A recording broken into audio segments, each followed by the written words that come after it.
गुजरात सरकार की स्वास्थ्य सुविधा का लाभ पाने के लिए सिर्फ 1500 रुपए में आयुष्मान कार्ड बनाकर दिया जाता होने की सनसनीखेज हकीकत सामने आई है। गुजरात के अहमदाबाद में पीएम जय कार्ड योजना में बड़ी धांधली उजागर हुई है, जहां सिर्फ 1500 रुपए में आयुष्मान कार्ड बनाकर दिया जाता था। इस मामले पुलिस की जांच में 6 लोगों को गिरफ्तार कर उन पर कानूनी कार्यवाही की गई है, जो सरकार को करोड़ों रुपए का चूना लगा रहे थे। इस मामले अहमदाबाद क्राइम ब्रांच के जेसीपी शरद सिंगल ने पत्रकार परिषद में जानकारी दी। यहाँ कैंप ख्याति हॉस्पिटल लगाता है, वहाँ पे अगर जो पेशेंट्स हैं उनके पास पीएमजेवाई कार्ड नहीं है तो ये लोग हॉस्पिटल में जाके उस कार्ड की बनाने की व्यवस्था भी करते हैं। उस दिशा में हमने आगे तपास की तो मेहुल पटेल करके जो पीएमजेवाई पोर्टल ख्याति का ऑपरेट करता था उसको पूछा तो उसने बताया कि जैसे ही कोई पेशेंट ख्याति में लाया जाता है, पहला काम होता है कि उसका पीएमजेवाई में नाम है क्या नहीं है। अगर नहीं है तो वो चिराग राजपूत या किरण कार्तिक पटेल के पास लेके जाता था। कार्तिक पटेल जो ख्याति हॉस्पिटल का 51% का मालिक है, चिराग राजपूत जो अभी जुडिशियल कस्टडी में है और पहले वाली तपास में मुख्य सूत्रधार था, वो एक निमेश करके लड़का है, उसको संपर्क करता था और निमेश 1500 रुपये लेके उसका पीएमजेवाई कार्ड बना के मेहुल को भिजवाता था और फिर उसके ऊपर वो लोग सर्जरी करते थे और क्लेम करते थे। जैसा कि मैं बताना चाहूँगा कि पीएमजेवाई में कौन कौन लोग एलिजिबल हैं। जो नेशनल फूड सिक्योरिटी एक्ट के बेनिफिशियरी हैं और जिनका डाटा beneficiary.nha.gov.in पे है। अगर किसी का नाम उस बेनिफिशियरी लिस्ट में है, वो अगर अपना आधार कार्ड डालेगा तो पीएमजेवाई पोर्टल पे आधार कार्ड और राशन कार्ड में अगर 80% मैच है तो वो ऑटो अप्रूव हो जाएगा। अगर वो 80% मैच नहीं है तो वो L1 के पास जाएगा। L1 मतलब लो लेयर 1, वहाँ पे आंसर कम्युनिकेशन को कॉन्ट्रैक्ट मिला हुआ है डिजिटल मेंटेनेंस और L1 लेयर 1 को अप्रूव करवाने। और अगर वहाँ पे भी वो नहीं करवा पाया तो L2 के पास जाएगा, लेयर 2, जो गवर्नमेंट ऑफिशियल्स हैं उसमें।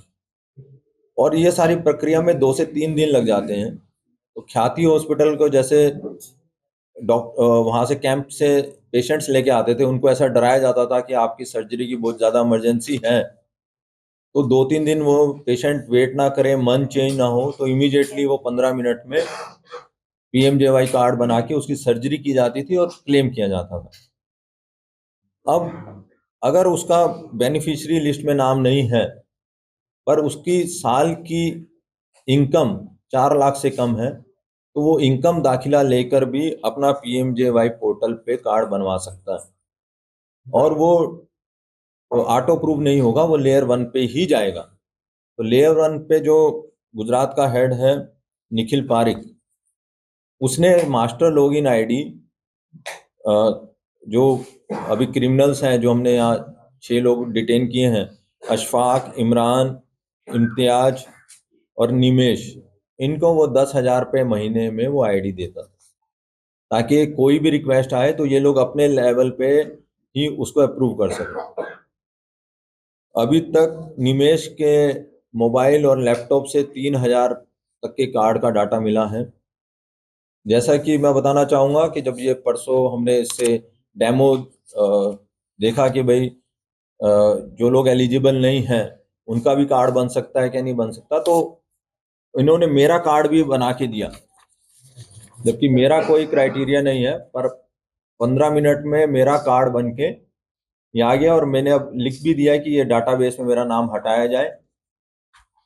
तो ये लोग 15 मिनट में कार्ड बना के देते थे। इनके अलग अलग व्हाट्सएप ग्रुप चलते थे, आयुष्मान भारत, आयुष्मान, आयुष्मान एडमिन, SK गुप्ता, इसी प्रकार से टेलीग्राम ग्रुप चलते थे और बहुत सारे पोर्टल्स थे, go print my card, gold card print dot in, shahapproval.in, इस टाइप के पोर्टल्स भी थे। उन पोर्टल्स पे अगर आप अपना रिक्वेस्ट डालो उन पे और अपना आधार कार्ड नंबर डालो तो वो 500 या 1000 पे डिजिटल पेमेंट के थ्रू लेते थे और फिर 5-10 मिनट में आपको कार्ड बना के दे देते थे।